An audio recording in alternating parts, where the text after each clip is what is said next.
Страхотно! Това е най-якото преживяване на света! Какво накара майка ми да си каже това? Сега ще разберете. Майка ми каза, че ще скочи от самолет, ако зарежа сегашното си гадже. Ето я седмица по-късно как скача от 4000 метра.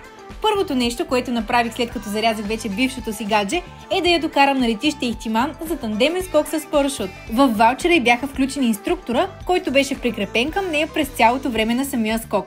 Можехме да изберем между 3 и 4000 метра височина за скока с парашут.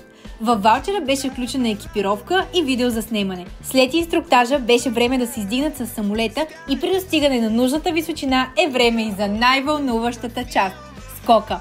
Дори няма да ви обяснявам колко й хареса. Просто ще ви оставя да видите широката усмивка на лицето й. А вие не е нужно да чакате повод, за да подарите на себе си или на своя любим човек емоция като тази. Вземете вашия ваучер за тандемен скок с парашут през сайта на Adventures.bg.